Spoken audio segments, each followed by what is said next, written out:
오늘 저와 여러분들은 2023년도 연합수련회 성경 캠프를 위해 직분자들이 어떤 자세를 가져야 되는지, 무엇을 준비해야 되는지 이러한 것들을 생각해보는 그런 시간입니다. 저는 서울 청년부를 맡고 있는 신영명 목사입니다.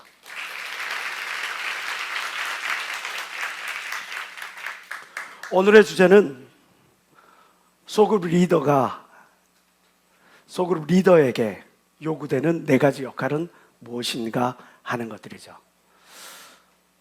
수련회 성경 캠프를 여러분들에게 하나님께서 맡기셨죠. 조기장 목사님께 맡기셨다? 이시대 목사님께서 맡기셨다? 아니라 바로 저와 여러분들을 하나님께서 충성되이 여기셔서 맡기셨다고 믿는 사람만 박수며 하나님께 영광 돌리시기 바랍니다.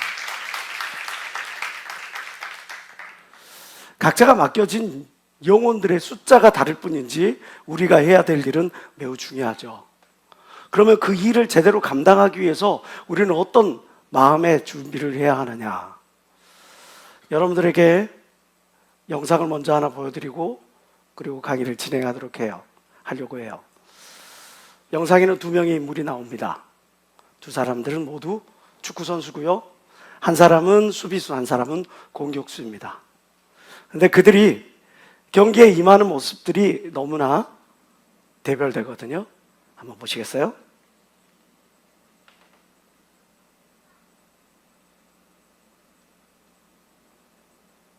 저 빨간 옷에 있는 수비수는 공격수의 공격 작업을 막지 못하니까 중간에 멈춰서 맙니다. 결국 귀중한 한 점을 상대방에 내어주고 말죠. 너무나 쉽게 우리 팀원들의 모든 사기들까지 다 저하시켜버릴 정도로. 또 한 사람이 등장합니다. 이 사람은 공격수요. 우리가 너무나 잘 아는 손흥민 선수입니다.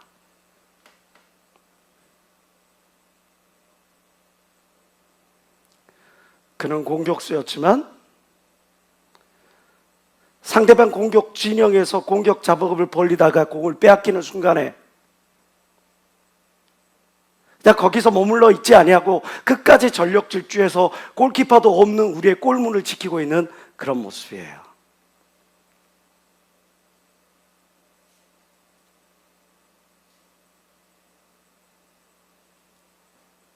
너무나 대비되지 않나요? 수비수임에도 불구하고 자기가 그 수비 작업을 하다가 공격수를 못 잡으니까 그냥 중간에서 포기하고 어쩌라고 해버리는 그런 수비수가 있고, 자기는 공격수지만 우리 팀의 승리를 위해서 마지막 순간까지 끝까지 골문 앞에 나와가지고 그 골문에 들어가는 공을 걷어내는 그런 사람. 요즘에 유행하는 말로 중꺾마라는 말이 있죠. 중꺾마, 중간에 꺾이지 않는 마음. 여러분, 우리가 어떤 목표를 설정해 놓고 그 목표가 달성되기 위해서 가장 중요한 것은 뭘까요? 스킬? 배경?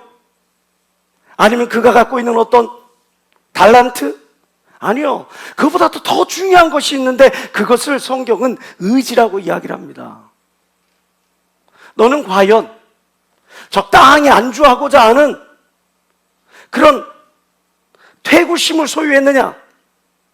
아니면 끝까지 포기하지 않고 저 표대를 향하여 앞으로 나아가는, 더 성장하기로 원하는, 더 열매를 맺기로 원하는 그런 향상심을 소유하고 있느냐? 우리가 성경 캠프를 준비하고 수련회를 준비하면서 가장 중요하게 생각해야 될 것이 있다면 그것은 바로 나의 의지의 나를 다시 한번 점검해 봐야 돼요. 잘 버려져 있느냐? 잘 갈리워 있느냐? 그래야지만이 하나님께서 나를 통해서 이루시고자 하는 영혼 구원의 역사가 온전히 일어나게 될 걸 믿습니다. 볼 앤 헤드 플레이라는 말이 있죠. 야구 경기에서 많이 쓰는 말이에요. 경기 중에 너무나 어이없이 실수를 해. 그래야 점수를 주거나 파울을 당하거나 진루를 시키거나. 그런데 이 볼 헤드 플레이가 저 초등학교 야구부에서만 일어나는 일이 아니더라고요. 프로 경기에서도 벌어지고 심지어는 국가 대항전에서도 벌어져요. 이런 본 헤드 플레이는 경기장 안에서만 있는 게 아니더라고요. 우리가 일을 하는 목회 현장에서도, 우리에게 주어지는 그 목회 현장에서도 본 헤드 플레이는 진행되고 있어요.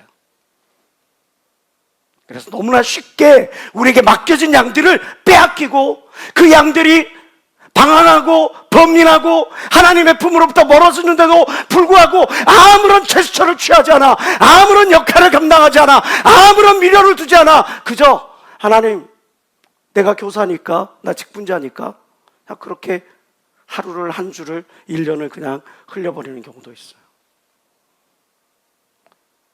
왜 우리의 삶 가운데서, 우리의 목회 현장 가운데서 본 헤드 플레이는 자행되는 걸까? 집중력을 잃어버렸기 때문이죠. 어떤 집중력? 내가 어떤 위치에 있는 사람인지, 내가 누구인지, 나의 신분에 대한, 나의 본분에 대한 이 자각을 잃어버렸기 때문에, 그렇기 때문에 본 헤드 플레이를 하는 겁니다.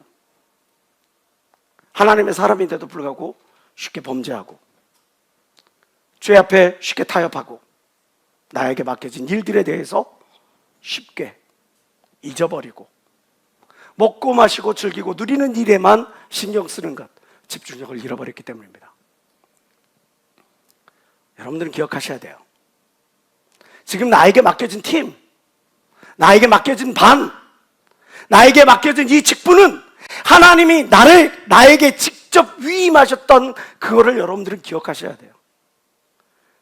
그것을 복되고 세상에서 가장 값진 것으로 여길 때 여러분들의 사역 속에 하나님의 은혜와 능력의 역사가 나타나게 될 걸 믿는 사람만 박심의 하나님께 언어를 주시 바랍니다. 따라서 고백합시다. 나에게 맡겨진 바는, 나에게 맡겨진 팀은 하나님이 나를 맡겨주신 것이다. 믿습니까? 소그룹이 건강해야, 셀이 건강해야 몸이 건강해지는 것처럼 우리에게 맡겨진 각 반과 각 팀, 각 조가 건강해야 전체의 하모니를 이룰 수 있죠. 이럴 때 소그룹 리더들이 항상 마음에 새겨야 될 4가지 주제가 있어요. 이것들은 여러분들이 메모를 해놓으셨다가 여러분들의 삶 속에 직접 매일 기도하시면서 한번 점검해보는 체크리스트로 한번 사용해 보시면 도움이 될 것 같습니다. 그 4가지 주제는 뭡니까? 첫 번째는 내부로부터, 내 스스로 내부, 아니면 우리 팀 내부 또는 외부로부터 오는 어떤 자극들에 대해 얼마만큼 저항력을 갖고 있느냐 하는 그런 부분들. 또 하나, 지금 우리 구성원은 얼마만큼 하나 되어 있느냐, 똘똘 뭉쳐 있느냐 하는 그런 부분. 그리고 우리는 공동의 비전과 목적의식을 공유하고 있느냐 하는 그런 부분. 마지막으로 나에게 맡겨지는 지금 팀, 나에게 맡겨진 반은 과연 얼마만큼 성장을 지속해 나가고 있느냐. 내적인 자극, 외적인 자극, 우리는 끊임없이 자극을 받습니다. 공격을 받습니다. 그러한 자극들 앞에서 우리가 면역력을 갖지 못하고 저항력을 갖지 못하면 쉽게 포기해버려요. 쉽게 회의적으로 변해. 나도 해봤어. 과거에 나는 한때 이렇게 했었어. 그런데 지금은 왜 그렇게 회의적으로 바뀌느냐? 왜 이렇게 시니컬해지느냐? 내적인 외적인 저항으로부터 스스로를 이겨내게 면역력을 갖추지 못했어. 자정의 능력을 갖추지 못했어. 그러니까 썩어버리는 겁니다. 우리는 나의 팀은, 나의 반은 이러한 어떤 자정의 능력을 갖추었는지를 항상 생각해 볼 필요가 있어요. 또 하나, 지금 나는, 우리 팀은, 우리 반은 얼마나 합심하고 있느냐, 친밀하냐, 그냥 모래알맹이처럼 손에다 쥐고 있다가 그냥 놔두면 스르르 흘려버리는 그런 친밀함도 없어. 만났는데도 인사조차도 일어나질 않아. 기도 제목조차 나누질 않아. 그건 건강한 조직이라고 말할 수가 없겠죠. 건강한 조직이 되려면 응집력이 있어야 합니다. 또 세 번째, 우리는 구체적인 분명한 어떤 성장을 위한 어떤 목표와 비전을 갖고 있느냐. 각 지체들에 대해서 너가 성장해 가기를 원하는 기도의 제목들, 우리가 함께 성장해 가고 있는 목표, 이런 부분들에 대해서 어떻게 그 목표들을 가지고 있고 그것들을 어떻게 공유하고 있느냐. 나만 알고 있어서는 안 돼. 참으로 우습게도요, 목회자들이나 아니면 대의원들이나 교사들 중에 총무급이나 이런 사람들은 어떤 목표에 대한 비전이 분명해. 그래서 이렇게 해야 되겠다, 몇 명을 만들어야겠다, 이렇게 되는데 이걸 자기만 갖고 있어. 그것도 안 되죠. 우리의 목표, 우리의 비전은 모두가 공유하고 그것을 해서 합심하여 전심전력할 때, 그제서야 비로소 온전한 열매를 거둘 수가 있는 겁니다. 네 번째, 맡겨진 나의 팀, 맡겨진 나의 반에 대해서, 성장에 대해서 얼마나 지속적으로 성장이 일어나고 있는가는 여러분들이 끊임없이 체크를 해봐야 돼요. 여러분들 아마 대부분 매주마다 출석 정리를 하고 계실 줄 알아요. 한 달이 지나고 1분기가 지나고 2분기가 지났을 때 나의 출석 동향을 체크하지 않는다면 그거는 직무유기예요. 내 팀의 변화가 일어나지 않는데도 불구하고 그것들에 대해서 아무런 자극을 받지 않고 아무런 그 마음의 번민이 일어나지 않는다면 여러분들 심령이 지금 묵은 밭이 되어 있다는 겁니다. 지금 나에게 팀을 맡겨주셨어. 수련회 팀, 아니면 부팀장, 교사로서의 어떤 것들을 맡겨주셨는데 그거에 대한 아무런 기대감이 없어.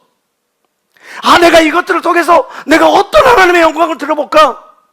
하나님이 이 영혼들을 어떻게 변화시켜 볼까?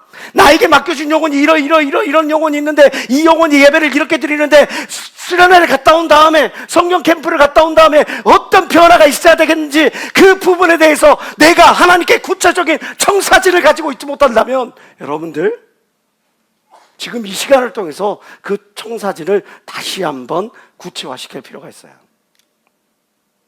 그래야 보다 구체적인 열매를 거둘 수가 있는 거예요.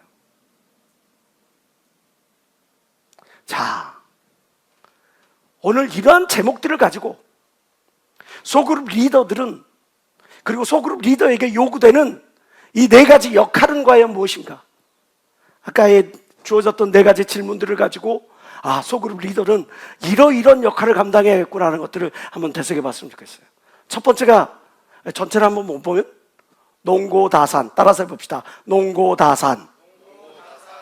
네, 농부가 돼야 되고 고수가 돼야 되고 다리가 돼야 되고 산파가 돼야 돼. 소그룹 리더에게 하나님께서 요구하는 역할은 바로 이러한 네 가지 역할이에요. 농부라는 생각의 물꼬를 터줄 수 있어야 돼요. 고수라는 추임새를 넣어줘 조직을 신명나게, 흥이 나게 만들어줄 수 있어야 돼요. 사람과 사람, 생명과 생명을 이어줄 줄 아는 다리 역할을 감당해야 돼요. 그리고 새 생명을 받을 줄 아는, 또 관리할 줄 아는 그런 산파 역할을 제대로 감당해야 돼. 이것이 바로 소그룹 리더에게 요구되는 네 가지 역할입니다. 하나씩 살펴볼까요? 리더는 생각의 물꼬를 트는 농부라는 사실. 물꼬라는 것은 화면에도 보시는 것처럼 물에 흐르는 길이에요. 어떻게 물꼬를 터주느냐에 따라서 이 물이 왼쪽 밭으로 갈 수도 있고 오른쪽 밭으로 갈 수 있어요. 어떻게 물꼬를 터주느냐에 따라서 긍정적으로 우리의 팀원들이 움직일 수가 있고 부정적으로도 움직일 수가 있어요. 생명으로 영생으로도 움직일 수가 있고 사망으로 어둠으로 움직일 수가 있어요. 그것이 누구에게 달려있느냐? 리더에게 달려있다는 거죠. 리더는 생각의 물꼬를 터주는 사람이에요. 근데 리더가 부정적이야. 리더가 게을러. 리더가 움직이질 않아. 리더가 비전이 없어. 그러면 그를 따르는 많은 사람들에게 그 어떤 것들을 바랄 수가 있겠습니까? 리더는 무리를 이끌어가는 수장이죠. 그래서 중요한 겁니다.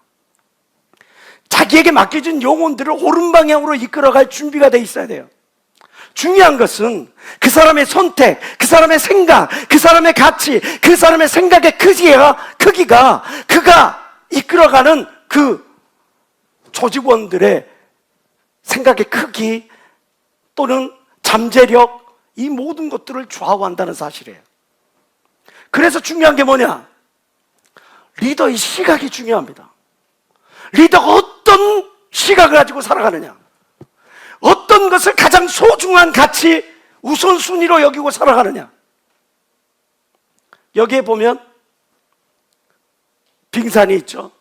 여러분들이 잘 아는 것처럼 물 위에 떠 있는 팁 오브 아이스는 너무나 작습니다. 그러나 물 수면 아래에 자리 잡고 있는 얼음 덩어리는 어마어마하죠. 한자, 복과 화라고 하는 한자는 우리에게 많은 깨달음을 줍니다. 복복자는요, 보일시자와 가득 찰복, 찰복자가 합해져서 만들어졌어요. 찰복자는 항아리를 형상 따라 만들었어요. 복자는 뭐든, 복이라는 것은 무엇이냐? 옛 성현들은 내 인생 항아리에 가득 담긴 것이 무엇인가를 볼 줄 아는 사람이 복된 자라고 그들은 생각을 했습니다. 내 인생 항아리에 지금 뭐가 가득 차 있느냐? 무엇이 중심되어 있느냐? 그러면 재앙은 무엇인가? 재앙 화자는 보일 시자에다가 입 삐뚤어질 괴자가 합해졌어요. 입 삐뚤어질 괴.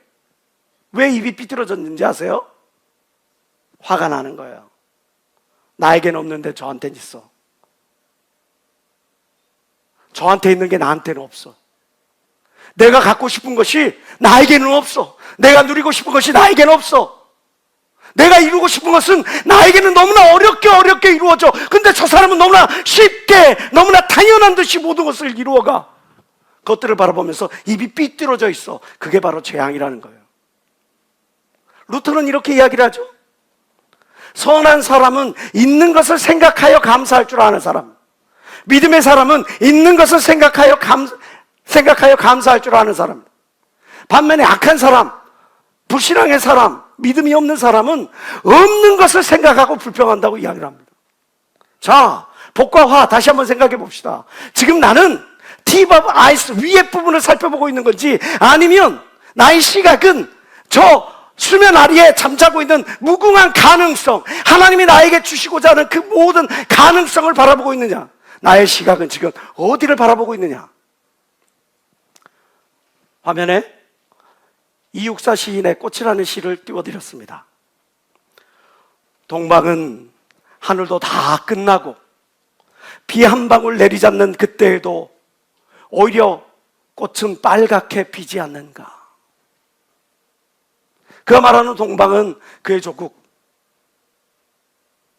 일제 치하의 압박과 소름을 당하고 있는 대한민국입니다. 하늘도 다 끝나고 비 한 방울 내리지 않아. 어떻게 미래를 생각해 볼 수 없는 너무나 극심한 고통 가운데 있어. 그럼에도 불구하고 그는 꽃은 빨갛게 피지 않는가? 우리가 잘 아는 것처럼 이육사 시에는 그의 본명이 이육사가 아니에요. 감옥에 들어갔죠. 의열단 활동을 하면서 무려 17번이나 감옥에 들어갑니다. 17번이나 감옥에 들어가고 심지어 베이징 감옥에서 죽기까지 했어요. 해방을 맛보지 못하고. 그런데 그의 시에서 이렇게 표현하는 거예요. 동방은 하늘도 다 끝나고 비 한 방울 내리지 않는 그때에도 오히려 꽃은 빨갛게 피지 않는가? 자기의 수임번호를 호로 삼을 만큼 그런 절박한 마음을 가지고 조국 광복을 위해서 생활했던 이 젊은 청년은 아무런 이 조국의 현실을 바라보는 것이 아니라 장차 다가올 해방의 날을 바라보면서 시를 한 절 한 절 쓰고 있는 거예요. 우리가 잘 아는 이순신 장군은 선조에게 이렇게 상소문을 올리죠. 금신전선 상유 12척 미신불사. 잘하는 말이죠. 지금 신에게는 오히려 12척의 배가 있나이다. 더군다나 신은 아직 죽지 않았나이다. 칠천량 해전에서 원균이 189척이나 되는 어마어마한 전선을 다 잃어버리고 단 12척 남은 상황에서 무트로 올라와서 권율과 함께 싸우라는 그런 임금의 장계를 받고 그가 올린 내용이죠. 이육사 시인이나 이순신 장군이나 이 두 사람의 공통점이 있죠. 오히려 나에게는 꿈이 있습니다. 조국 광복을 바라는 비전이 있습니다. 오히려 나에게는 12척이나 되는 배가 있습니다. 이 배를 가지고 다시 재기해보고 도전해보고 일어서겠습니다. 지금 저와 여러분들이 우리 앞에 다가온 영혼들을 숫자가 많어, 숫자가 적어, 아니면 애들이 이 모양이야, 좀 삐리리하고 좀 덜 떨어진 애들만 모였어, 저기에는 잘생기고 잘나고 예쁘고 멋진 애들만 모였는데 왜 나에게는 이런 영혼들만 보여줬을까? 그런 게 아니라 나에게 보내주신 그 모든 것들에 귀하게 여길 줄 알고 감사히 여길 때 하나님께서 그를 통해서 역사하지 않겠어요? 오히려 셰익스피어의 작품 중에, 우리 4대 비극 중에 오셀로라고 잘 알죠? 그 작품 중에 이런 내용이 있어요. 지나간 불행을 한탄하는 것은 새로운 불행을 불러들이는 지름길이다. 지나간 불행을 붙잡고 있어. 과거를 붙잡고 있어. 아픔과 상처를 붙잡고 있어. 그걸 계속 붙잡고 있는 동안에는 나에게선 더 이상 새로운 날이 나에게 주어지지 않는다는 의미죠. 살아가지는 것은 시간만이 아니에요.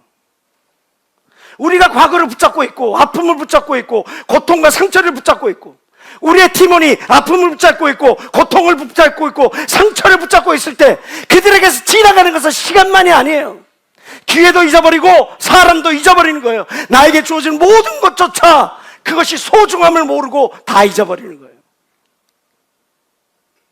오세영 시인의 그릇이라는 시에 이런 내용이 나와 있어요. 깨진 그릇은 칼날이 된다. 무엇이나 깨진 것은 칼이 된다.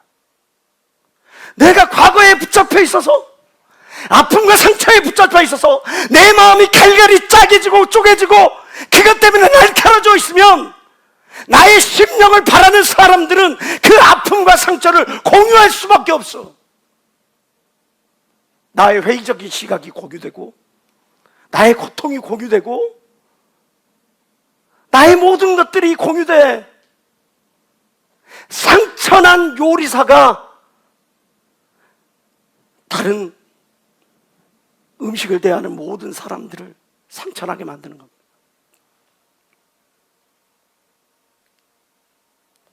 여러분들 한번 손을 한번 쥐어보세요. 쥔 손으로 무엇을 잡을 수가 있습니까? 없어요. 내가 무엇인가를 쥐고 있다면 그 쥔 것으로 말미암아 더 이상 그 어떤 것도 잡을 수가 없다는 사실을 우리는 기억해야 돼요. 그래서 놓아야 돼요. 과거를 놓게 하고 아픔을 놓게 하고 상처를 놓게 하고 그리고 편손으로 새로운 하나님께서 주실 은혜와 복을 바라면서 그것을 간구할 줄 아는 그런 자세를 갖도록 만들어야 돼요. 누가? 리더가. 리더는 생각의 물꼬를 터주는 사람이에요. 나뿐만 아니라 내게 속한 팀, 내게 속한 반, 내게 속한 영혼들이 지금 어떤 문제에 쥔손을 갖고 있는지 그 쥔손을 하나님의 사랑으로 따스하게 녹여서 위로와 격려로 그 손을 하나씩 펴주고 하나님이 그 손에 쥐어질 은혜와 축복을 바라게 만드는 것이 바로 리더의 사명입니다. 지금 나는 어느 사이트를 바라보고 있어요? 생명입니까? 영생입니까? 아니면 죽음입니까? 사망입니까? 고린도후서 9장 15절을 통해서 사도 바울은 이렇게 이야기를 합니다. 말할 수 없는 그의 은사를 인하여 하나님께 감사하노라. 하나님이 나에게 주신 그 은사를 살펴볼 줄 아는 눈, 하나님께서 나에게 더 큰 은혜를 주실 줄 아는 믿음의 눈, 그 눈을 가지고 우리에게 맡겨진 그 영혼들, 과거를 꽉 쥐고 있는 그 손을 펼 수 있도록 생각의 물꼬를 터줄 수 있는 그런 참된 청지기들이 되시길 주의 이름으로 축원합니다. 두 번째로, 소그룹 리더에게 요구되는 그런 자세는 무엇인가? 리더는 추임새로 흥을 돋우는 고수다. 고수가 뭔지는 아시죠?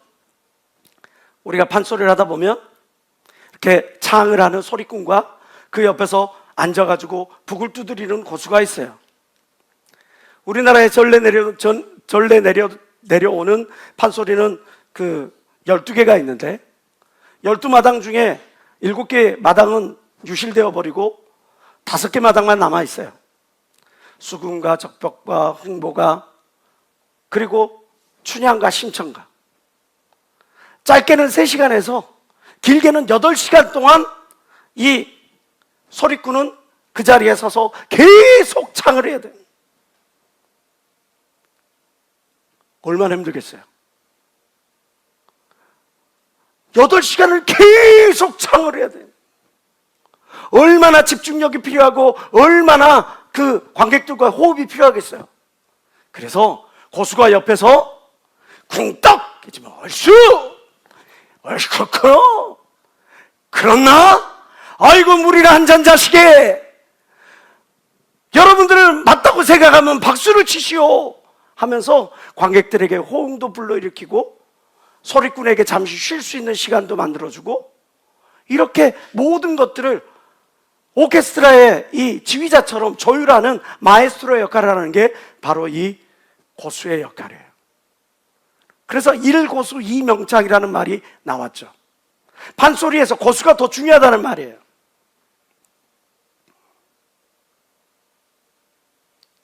우리가, 여러분들이 역할이 어떻게 보면 담당하는 목사들, 교역자들보다 더 중요할지도 몰라요. 왜냐하면 동등한 위치에서 함께 잘해봐, 잘했어, 그래 좋아, 함께 해주는 그 어울려주는 그 말이 목회자가 말해주는 그 말보다 더 감사하게 와닿게 들리는 것이 많아요. 여러분들도 그런 경험 해보시지 않았어요? 팽이가 돌려면요, 이 채찍을 가지고 피를 착착착착 쳐줘야 돼. 그래야 신명이 나죠. 조직도 마찬가지예요. 어떤 팀을 가보면 뭔가를 해보자, 으쌰 이렇게 전도해보자, 으쌰 하는 그런 마음이 드는데, 어떤 때는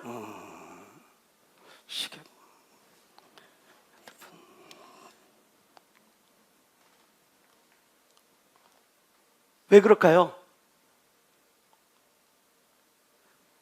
호응해 주지를 않아. 흥을 돋아주지를 않아. 그러니까 축 처져 있어. 여러분들의 팀을, 반을 부흥시키기를 원하고 성장시키기를 원하고 하나님을 원하시는 그런 모습으로 자라가게 하기를 원한다면 여러분들이 흥을 돋우는 그런 존재가 될 필요가 있어요. 건강한 조직이 되려면 신명이 나야죠. 줄탁동기라는 말이 있죠. 알에서 병아리가 나올 때 이 알 안에 있는 병아리가 그 달걀 껍질을 탁 줄 해가지고 따다닥 쪼으면 밖에 있는 이 어미닭이 그 알을 같이 쪼아줘야, 그래야지 말이 이 병아리가 부화가 된다고 해요. 줄탁동기. 안에서 병아리가 쪼는 것을 줄이라 그러고 밖에서 어미닭이 쪼는 것을 탁이라고 그럽니다. 중요한 것은 타이밍이죠.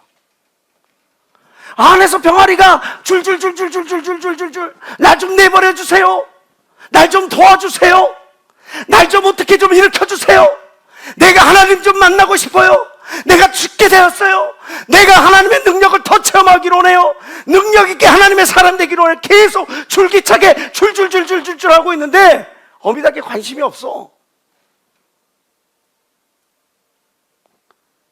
가만히 바라보고만 있는 거예요. 그러면 그 안에 병아리가 줄기차게 그것을 쪼다가 지쳐서 죽어버리고 말아요. 근데 지혜로운 어미닭은 알을 품고 있다가 그 안에서 무언가 이상한 자극이 주어지면 한번 톡 쳐보고 톡톡 쳐보고 그리고 나서 계속 톡 쳐가지고 그걸로 말미암아 병아리를 부화시키는 걸 믿는 사람만 박심의 하나님께 오늘 오시기 바랍니다.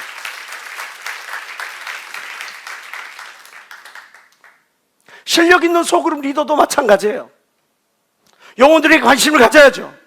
그래서 지금 이 영혼이 무엇을 요구하고 있는지, 어떻게 자라가고 있는지, 무엇을 필요로 하고 있는 것들에 관심을 가지고 거기에 따라 방언을 해줘야죠. 흥을 돋으라는 것이 바로 그것입니다. 상대의 니즈를 채워주는 거죠. 서두르거나 게으름을 피워서는 안 돼요. 내 시간, 내 마음, 내 어떤 목적에 급급해가지고 그냥 준비도 안 돼 있는 병아리를 깨뜨려갖고 내보내면 그 병아리가 살아날 수 있겠어요? 반대로 병아리가 자꾸 사인을 보내는데도 불구하고 가만히 그냥 있는 것, 거기서 어떻게 부화가 일어날 수가 있겠습니까? 줄과 탁이 제대로 맞아야, 그래야 하모니가 만들어지는 겁니다. 리더의 역할이 바로 이런 것이에요. 때를 따라 장단을 맞춰주는 거예요. 흥을 북돋아 주는 거예요.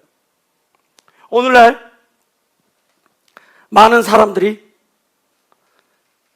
이 한류 문화에 대해서 연구를 하기 시작했어요. 야, 어떻게 저 K-드라마는 저렇게 사람 애간장 녹이게 만드냐.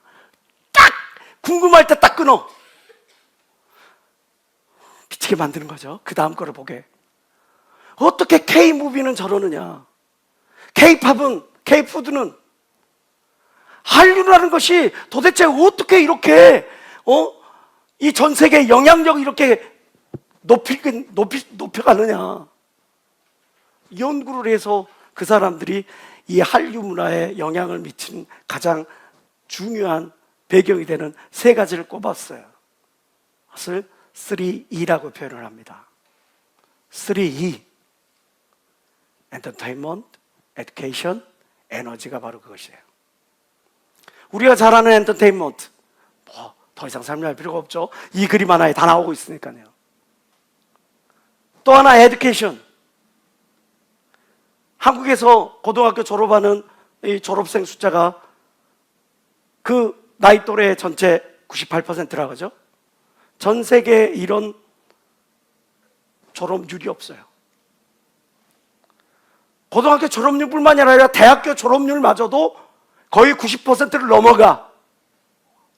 전 세계에 이런 나라가 없어. 이런 엄청난 교육열이 한류 문화의 자양분이 됐고 배경이 되었구나 라고 생각을 하면서 마지막으로 하나 뽑았던 것이 바로 에너지. 역사학자들은 한국을 연구하면서 연구하면 연구할수록 신비롭고 또 놀랍다고들 고백을 합니다. 무엇 때문에? 930일. 여러분들이 아시는 바와 같이 이 930일은 우리나라가 반만년 역사 가운데 외세로부터, 중국과 일본을 비롯한 외세로부터 침략받은 숫자예요. 어떤 학자는 933회라고 이야기를 합니다. 5년에 한 번씩 외침을 겪어야 했어요. 무려 90번은 나라 전체가 아주 전란에 휩싸여서 큰 위기를 겪어야만 했습니다.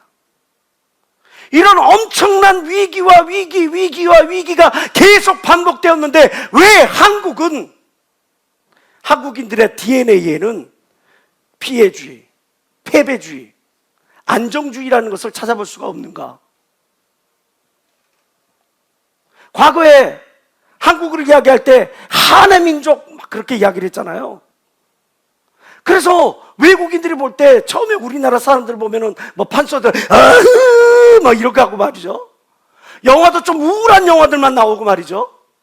그런 거 하니까 한국의 문화, 한마디로 하면 한해 문화 이렇게 딱 여러분들도 그런 생각을 갖고 있는 사람들이 많죠.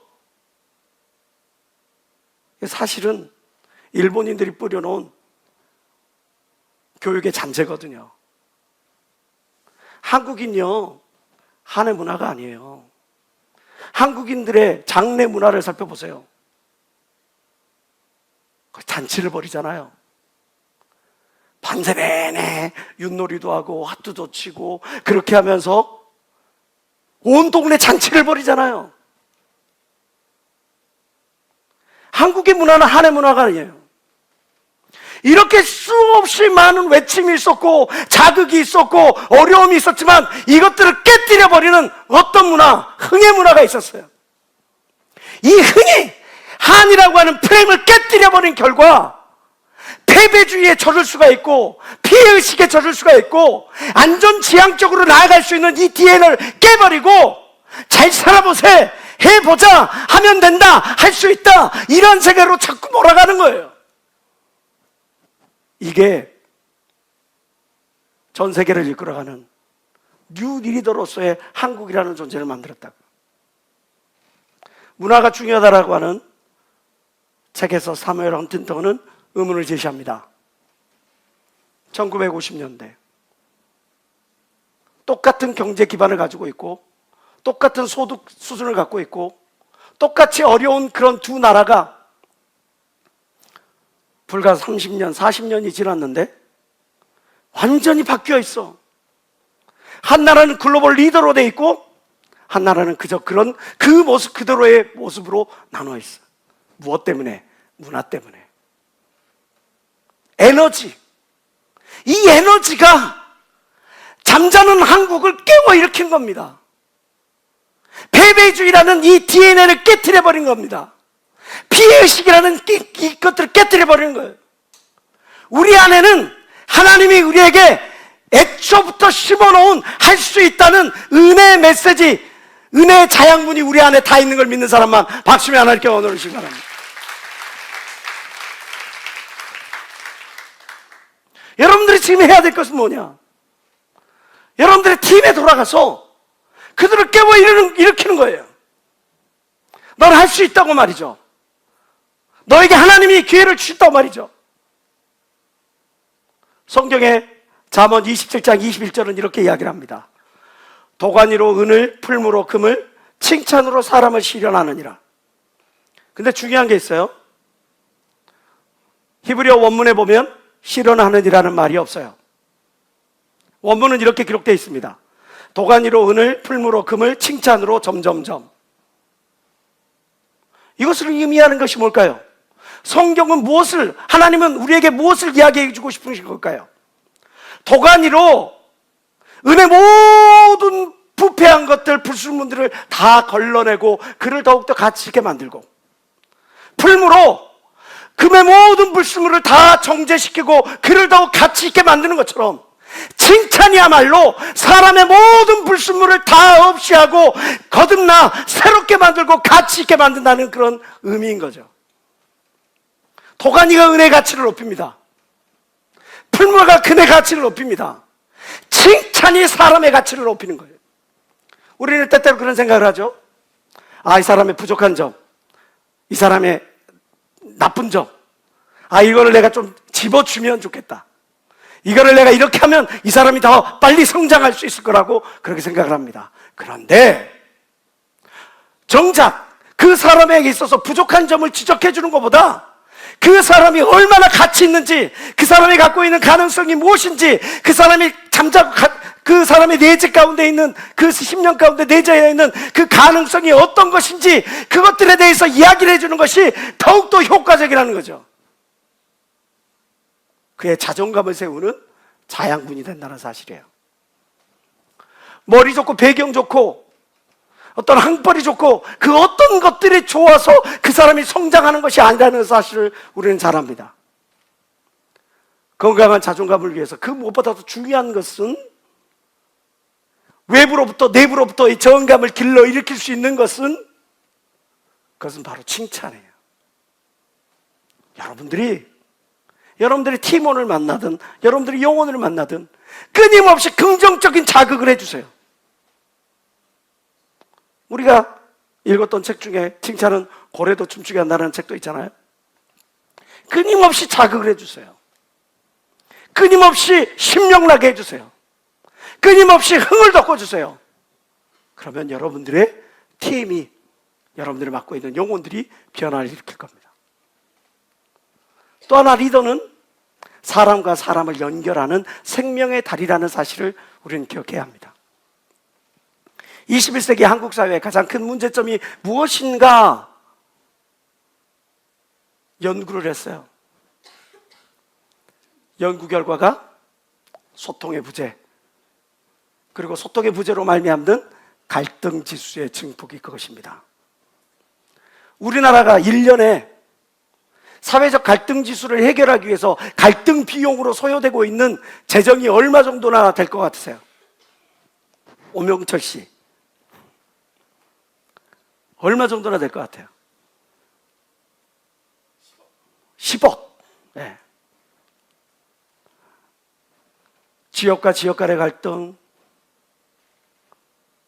젊은 사람과 장년층과의 갈등, 정치적 이념에 의한 갈등, 성별에 의한 갈등, 노와 사회에 의한 갈등, 이렇게 수없이 많은 갈등이 나오는데 이 갈등의 문제를 해결하기 위하여 2017년 기준으로 우리나라의 GDP의 27% 금액으로 246조, 그때 당시에 우리나라의 1년 예산의 60%를 사회 갈등을 해결하기 위해서 사용했습니다. 불필요한 지출인 거예요. 아무 의미 없는 지출인 거예요.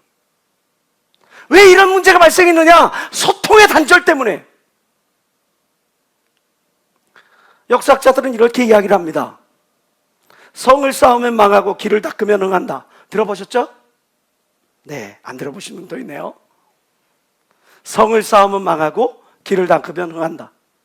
그래서 무엇을 의미할까요? 단절은 고립을 의미합니다. 소통은 성장을 의미합니다. 성을 쌓으면 망하고 길을 놓으면 흥한다라는 말은, 길을 닦으면 흥한다는 말은 소통이 얼마만큼 중요하다는 사실을 우리에게 알려주는 역사의 교훈이죠.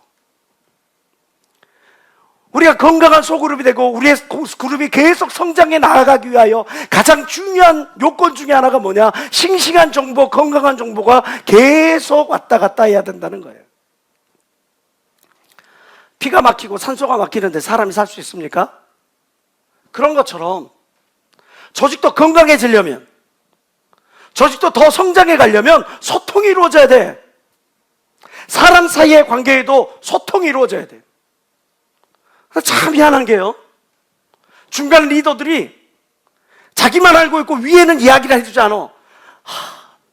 팀장님, 선생님만 알고 있으세요.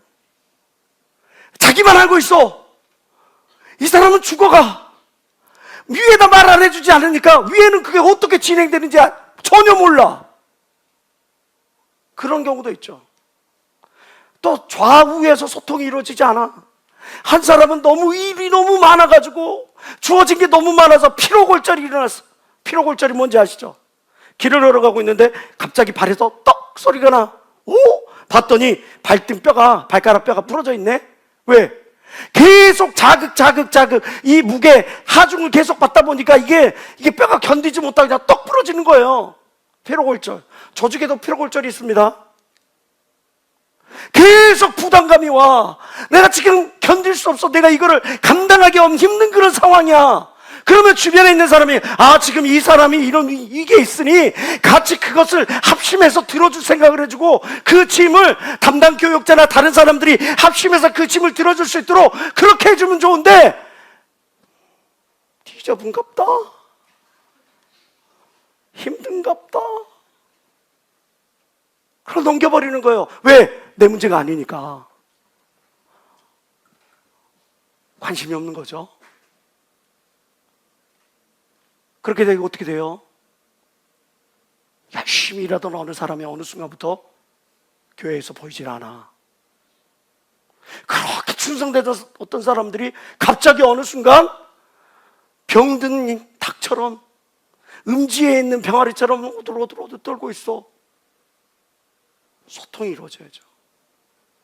소그룹 리더는 상하 좌우 건강한 연결고리가 되어야 합니다.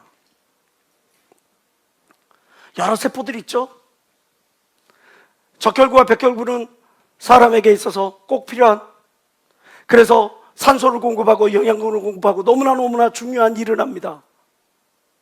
그런데 어떤 세포는 암을 옮겨, 질병을 옮겨. 지금 우리는 생각해 봐야 돼요. 나는 지금 내가 속한 그룹에서 어떤 정보를 옮기고 다니고 있는 사람인가? 건강 정보, 싱싱한 정보를 옮기고 다녀야지 오히려 영혼을 죽게 만들고 병들면 만들고 초라하게 만드는 거라면, 우리 지금 내가 하고 있는 이 역할에 대해서 한번 진지하게 고려해 봐야 되지 않겠어요? 많은 사람들이 소통의 중요성을 이야기합니다. 심지어는 대통령과도 소통이 있어야 된다고 이야기를 하고, 목사하고도 소통이 있어야 되기를 원한다고 그러고, 부부끼리도 소통이 있어야 된다고 많은 사람들 공감하면서도 불구하고 정작 소통은 이루어지지 않을까요? 이루어지지 않아. 그 이유는 뭘까요? 소통이 일방통행으로 이루어져. 소통은 상호작용이어야 되는데 일반통행이야. 어떻게? 가만히 있어봐. 내 말 좀 들어봐. 가만히 있어봐. 내 입장이 이래. 지금 내 상황이 이래. 그 내 입장과 내 상황에 대해서 자꾸 설명하려고 그래. 이런 사람은 상호작용이 아니에요. 일방통행이지. 소통이 이루어지질 않아. 반대로 소통이 잘 되는 사람, 어떤 사람하고 이야기하면 대화가 너무너무 잘 돼. 대화가 기뻐. 에너지가 빨린다는 느낌이 안 들려. 근데 어떤 사람 에너지 좀비. 그 사람하고 이야기하면 기빨리고 나와. 왜 이렇게 내가 힘이 없지? 왜 힘이 없을까요? 자꾸 기빨리게 만들어. 나를 자꾸 이해해달래. 나를 자꾸 내 상황, 내 입장에 대해서 자꾸 막 설명해달래. 반대로 상호작용이 일어난 사람은 일단 듣죠. 이 사람 왜 이러나 경청하죠. 그래서 적절히 공감을 해줘요. 어떤 문제, 그래, 그럴 수 있겠군. 그렇게 생각할 수도 있었겠어. 아니 그게 아니고 말이야, 말 끊고 그런 게 아니라 그럴 수도 있었겠어. 그렇게 생각할 수도 있었겠네. 그래, 그러면 어떻게 해주면 좋을까? 이렇게 유연한 자세로 나아가는 사람들이 이해가 이루어지니까 감정의 상호작용이 일어나는 거죠. 소통의 전제 조건이 되려면 우리가 의사와 환자에게는 라포 관계가 형성되어야 된다 그러죠. 신뢰 관계가 있어야 돼요. 오늘 저는 교육 들어오기 전에 어떤 한 형제하고 통화를 했어요. 그 형제가 묻지마 폭행을 당해가지고 병원에 입원했어요. 며칠 동안 뇌출혈이 나가지고 CT도 찍고 MRI도 찍고 모든 것도 다 한 다음에, 그러고 나서 이제 몸이 괜찮아진 것 같으니까 의사 선생님에게 아침에 교수님에게, 교수님 저 퇴원하고 싶은데 언제쯤 퇴원할 수 있습니까? 그랬더니 그 교수님이 다짜고짜 샨다라바바디야 그렇게 해버린 거예요. 아니 묻지마 폭행을 당한 것도 억울한데 이제는 병원에서 교수가 묻지마 언어 폭행을 했어. 네, 형제요, 하나님이 함께 하실 거예요. 의사와 환자 가운데서 라포 관계가 형성되지 않아. 신뢰 관계가 형성되지 않아. 의사가 뭘 하자는데 이거 돈 필요해갖고 지금 이거 억지로 진단 떼보는구나. 거기 병원에서 환자한테 이걸 해보려고 이렇게 하는구나. 그렇게 여기는 거예요. 필요에 의해서 진행되는 어떤 그 진단도 환자가 그걸 받아들이지를 않아. 마찬가지죠. 소그룹 내에서도, 교회 안에서도 라포 관계, 신뢰 관계는 굉장히 중요합니다. 무슨 말을 할 때, 이 사람은 나를 위해 기도해 주는 사람이야. 그래서 이 사람은 내 입장에 서서 생각해 주는 사람이야. 지금 이 사람은 내가 지금 처한 상황을 10분 이해할 뿐만 아니라 공감하는 가운데 기도해 주는 그런 분이야. 그러니까 이 사람의 말은 들어야 돼 라고 생각을 하는 사람의 말은 듣죠. 그런데 그런 라포 관계가 형성되지 않아. 그러니까 이렇게 하라고 해도 네가 뭔데? 어쩔 값쇼? 어쩔 TV? 이렇게 되는 거죠. 신뢰를 위해서는 두 가지가 꼭 필요해요. 그것은 첫 번째는 입이 무거워야 돼요. 동양 철학에서 입은 지기가 들어가는 그런 통로로 생각을 했습니다. 왜? 이 땅의 모든 것들을 다 먹잖아, 입으로. 그래서 지기가 들어가는 흡입구라고 생각을 했어요. 그러면 천기가 들어가는 곳은 어디일까요? 코. 코로 숨이 들어가서 그걸로 말미암아 사람이 살 수 있으니까 천기가 들어가는 것을 코라고 이야기했습니다. 창세기 2장 9절에도 성경에 보면 하나님이 사람을 지으시고 그 코에 생기를 불어넣으시니 사람이 생명이 된지라 이야기를 하고 있죠. 호흡이라고 하는 것, 천기가 들어가는 것, 이렇게 이해하시면 될 것 같아요. 중요한 게요, 이 천기가 들어가는 코와 지기가 들어가는 입 사이에 있는 이 부분, 거기를 뭐라고 부르죠? 인중이라고 부르죠. 왜 인중이라고 부르냐? 사람의 가운데라 그래서 인중이라 그렇게 부르는 거예요. 그런데 신기하죠? 인중을 중심으로 위쪽은 전부 다 2개씩이야. 눈알도 2개, 귀도 2개, 콧구멍도 2개. 인중을 중심으로 그 아래쪽은 전부 다 하나씩이야. 입도 하나, 배꼽도 하나, 요도도 하나, 산도도 하나, 똥꼬도 하나. 근데 중요한 거, 동양 철학에서 이라고 하는 것은 많이 사용하라고 이야기를 합니다. 그래서 많이 보고 많이 듣고 많이 분별하라고 것들을 정의를 해놓고 있어요. 그래 분별력을 높일 수가 있다는 거예요. 많이 사용할수록 유익하다고 이야기를 해요. 반면에 1이라고 하는 숫자는 주의해서 사용하라고 이야기를 합니다. 왜 그럴까요? 우리가 먹고 나서 막 싸지르고 다닌다고 생각해 봐요. 얼마나 본인은 부끄럽고 다른 사람들에게 힘든 것이겠어요. 그런데 사람의 가운데 인중, 그 인중의 첫 번째가 입이라는 사실, 얼마만큼 이 입을 중요하게 사용해야 되는지를 알려주는 의미가 아닐까요? 입이 무거워야 돼요. 또 하나 중요한 게 있어요. 품이 커야 돼요. 신뢰관계를 형성하기 위해서는 마음의 크기가 넓어야 돼. 어느 날 김치 명인이 와서 저한테, 왜 이상하게 저희 집에는 김치 냉장고가 없어요. 저 혼자 따로 사니까. 김치 맛이 넣어놓으면 며칠만 지나면 김치 맛이 바뀌어. 그렇죠. 어떻게 하면 김치 맛을 오래 유지할 수 있습니까? 물어봤더니 그 김치 명인이 딱 2가지만 시키면 된대. 어떻게 하면 됩니까? 그랬더니 첫 번째가 뭐냐? 김치를 이렇게 포장을 할 때 그 비닐에다 넣잖아요.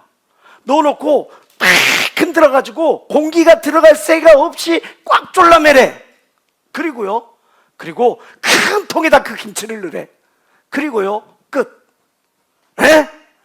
아니, 공기가 들어가지 않게끔 졸라매고 그리고 큰 통에다 넣으면 되는 거야.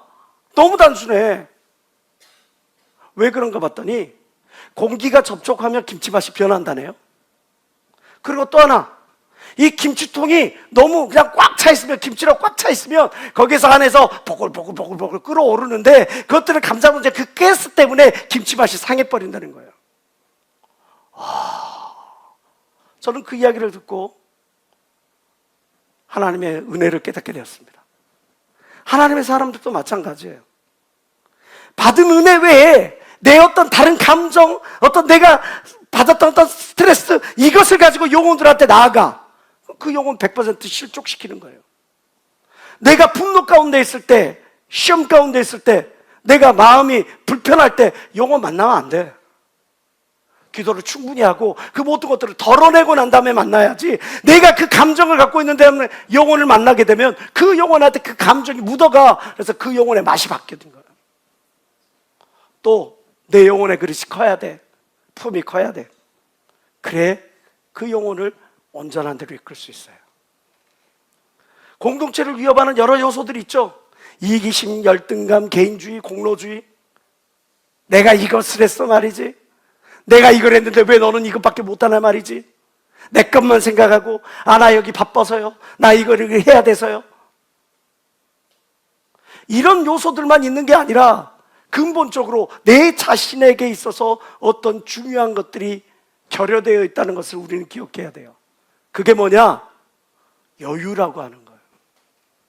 꼭 이기심이나 열등감이나 개인주의나 이런 공로주의 때문에 사람들이 갈등을 일으키고 그것 때문에 불편해지는 게 아니라 그 리더의 마음에 여유가 없기 때문에 문제가 생기는 경우가 더 많아. 실험을 볼게요. 이 과학자들이 지금 실험을 준비하고 있습니다. 같은 위치, 같은 높이에서 직선으로, 그리고 사이클로이드 곡선으로, 그리고 제일 마지막 완만한 곡선으로 공을 놓았어요. 공을 흘려봤어요. 그러면 어떤 공이 가장 먼저 목표 지점에 도달할까? 장세를 하자면 어떤 공이 가장 먼저 목표 지점에 도달할까요? 끝에 가운데 거? 사이클로이드 곡선. 왠지 그럴듯하게 보이니까. 예, 이문선 자매 어떤 게 가장 먼저? 가장 늦게? 문선 자매 이름이 성이 임씨가 아니었어요? 죄송합니다. 고문을 했네요. 자, 어떤 게? 가장 완만한 곡선. 여러분들은 어떻게 생각하세요? 가장 나중에 도착할 것이라 생각하는 것. 3번이라 생각하는 사람 손 들어보세요. 2번이라 생각하는 사람 손 들어보세요. 1번이라 생각하는 사람 손 들어보세요. 볼까요?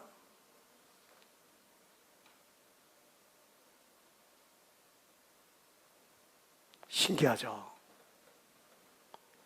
다시 한번 볼까요? 신기하죠? 우리가 많은 착각을 해요. 내가 이렇게 이야기를 하면 그러면 이 사람이 이야기를 듣고 바로 서겠지? 내가 이렇게 조언을 해주면, 권면을 하면 이 사람이 바로 듣겠지? 아니더라고. 돌직구가 항상 정답은 아니더라고. 때때로는 기다려주고 여유를 가질 필요가 있더라고요. 오히려 직선으로 내려오는 것보다 제일 크게 완만하게 구는 저 완만한 곡선이 더 빨리 떨어진다니까, 직선보다. 내가 이 사람에게 대해서 충분하게 기도하고 충분하게 준비하지 않은 상태에서 해주는 권면과 이런 것들은 오히려 그 영혼에게 상처를 줄 뿐이에요.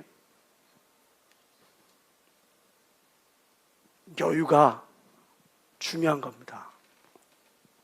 사람 이기란이라는 이 글자를 보세요. 나는 여러분이 있음으로 인해서 내 존재의 의미가 분명해지는 겁니다. 성도가 없는 목사가 어떤 의미가 있겠어요? 팀원이 없는 팀장이 어떤 의미가 있겠어요? 나는 내가 있음으로 인해 내 존재 가치가 생기는 거예요. 하나님은 그렇게 우리를 만드셨어요. 그럼 어떻게 해야 돼요? 좀 더 여유 있게 상대방을 대할 필요가 있는 거죠.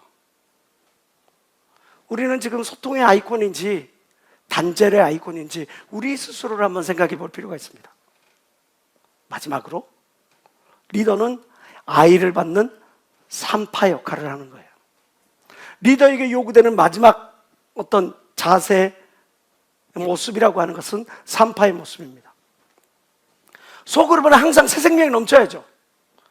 교회에는 항상 새 생명이 넘쳐야죠.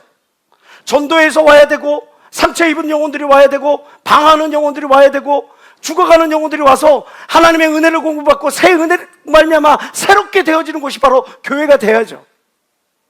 그러려면 끊임없이 소리가 나야 돼. 응애하는 소리, 피 튀기는 소리, 어떤 소리들이 계속 나야 돼.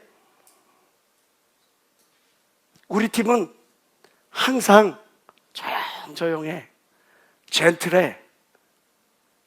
한 번쯤은 생각해 볼 필요가 있어요. 아무런 갈등도 없고 소리도 없고, 그것은 리더가 완전하게 엄청난 리더십을 갖고 있든지 아니면 그 팀이 정체되고 있다는 의미야. 갈등이라고 하는 것이 꼭 나쁜 거라고 여러분들 생각하지 마세요.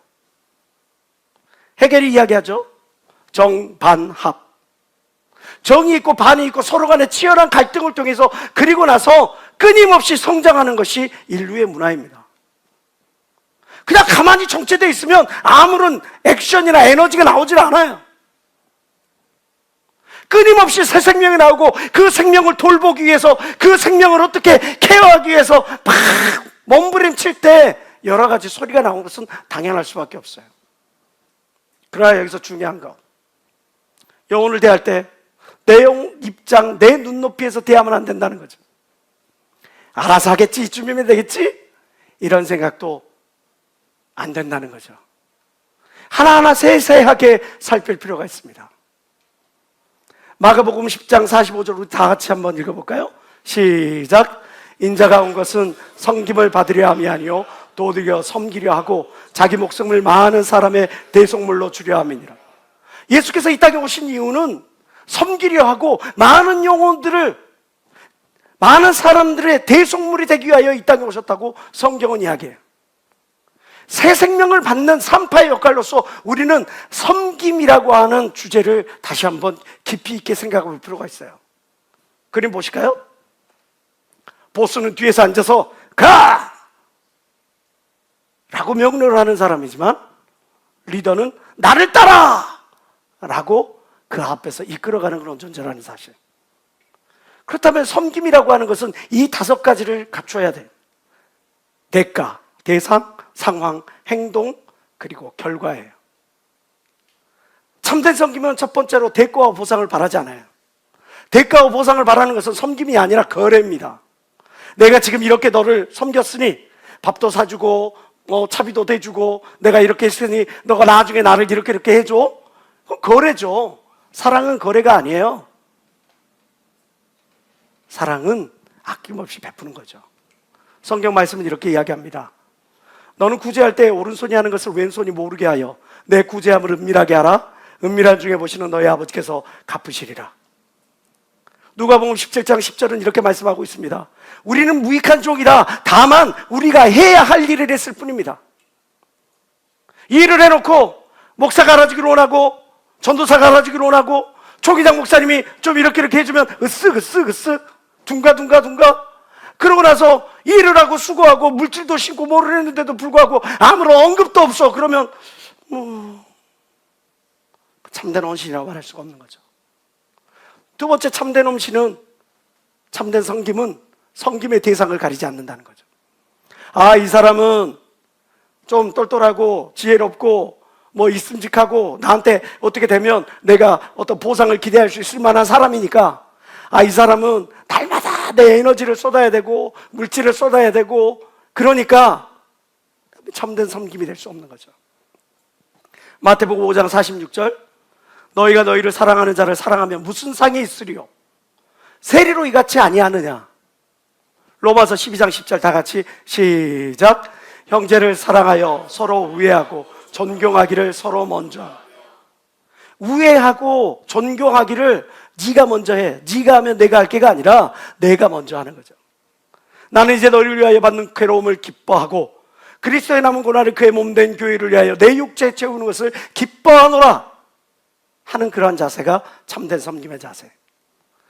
또 하나의 섬김의 자세는 기분과 변덕에 좌우하지 않는다는 거예요. 나의 어떤 감정, 상황에 좌우하지 않는다는 거예요. 아무리든지 다툼이나 허용을 하지 말라. 오직 겸손한 마음으로 각자 자기보다 남을 낮게 여기라. 그리고 각자 자기 일을 돌아볼 뿐만 아니라 각각 다른 사람의 일을 돌보아 나의 기쁨을 충만하게 해라. 내 일에 열심히 다하는 것은 기본이요, 그렇게 다한 다음에 다른 사람이 연약한 그 지체들을 위하여 같이 힘을 실어줄 수 있는 그런 저와 여러분들하고 성경은 일하기를 하는 거죠. 누가 말하려면 하나님의 말씀을 하는 것 같이 하고, 누가 봉사하려면 하나님의 공급하시는 힘으로 하는 것 같이 하라. 이는 범사 예수 그리스도로 말미암아 하나님의 영광을 받으시게 하매니 그에게 영광과 권능이 세세에 뭉토록 있느니라. 내가 왜 이렇게 말을 하고, 내가 왜 이렇게 헌신을 하고, 내가 왜 이렇게 진짜 낮은 자처럼 낮아져서 이렇게 환난과 핍박과 모멸과 멸시를 당하는 것을 기뻐하는가? 이 모든 것이 하나님의 영광을 위해서 하는 것이다.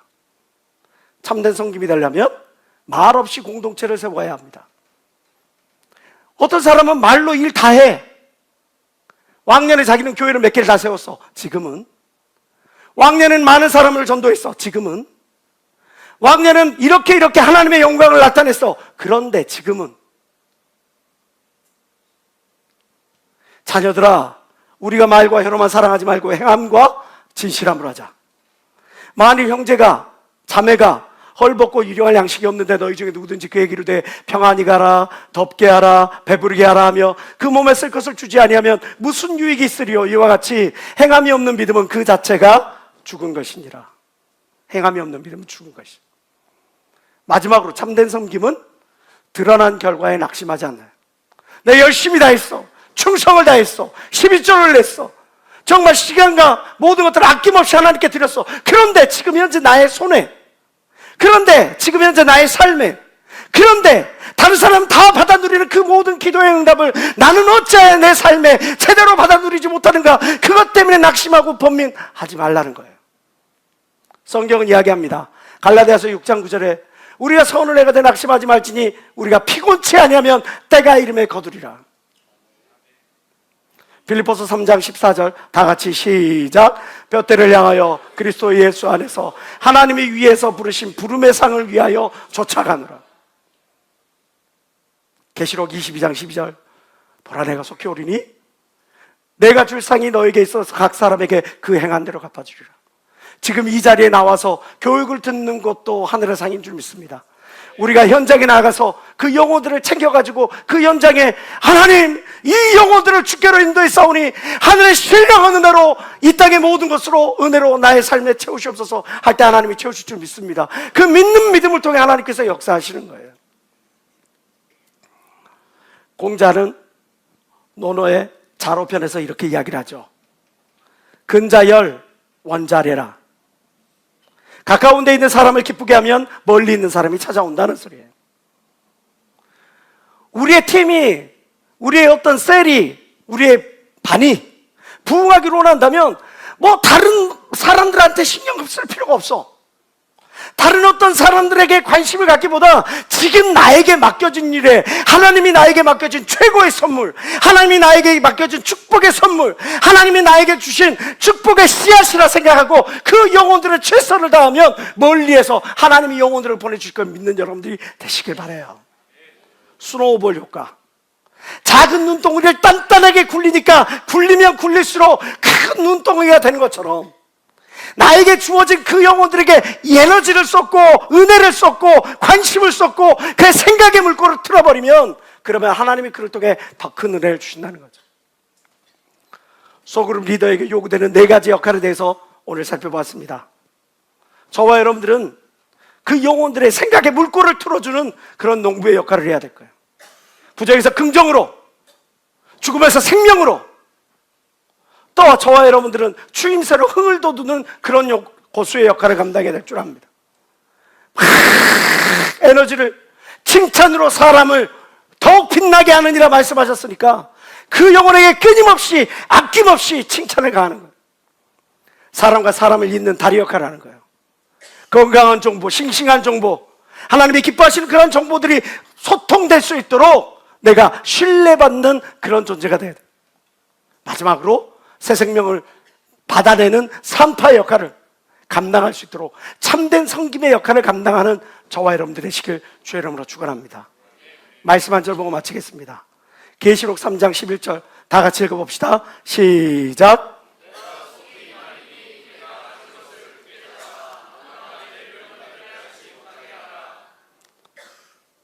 지금 여러분들에게 주신 모든 직분은 하나님의 축복의 문을 여는 기회의 열쇠입니다.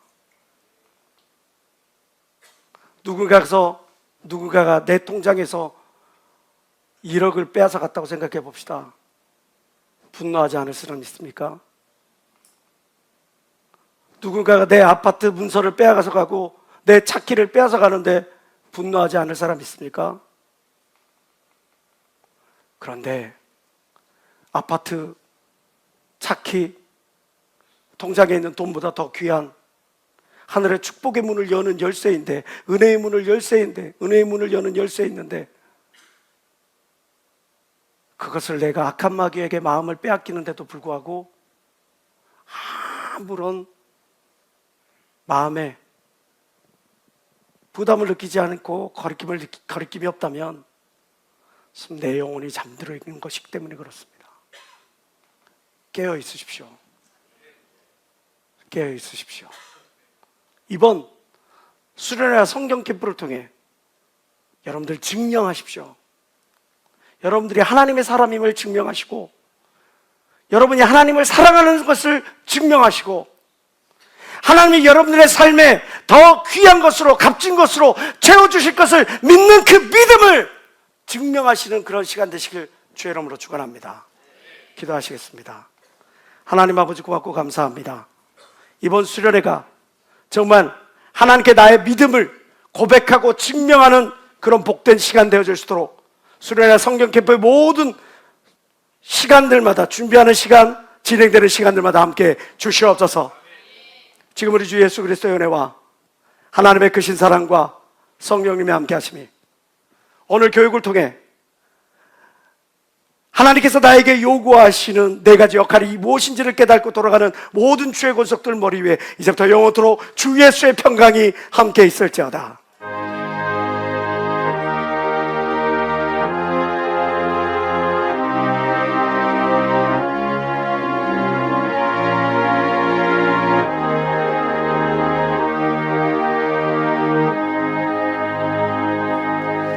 하나님께 박수 한번 드리겠습니다.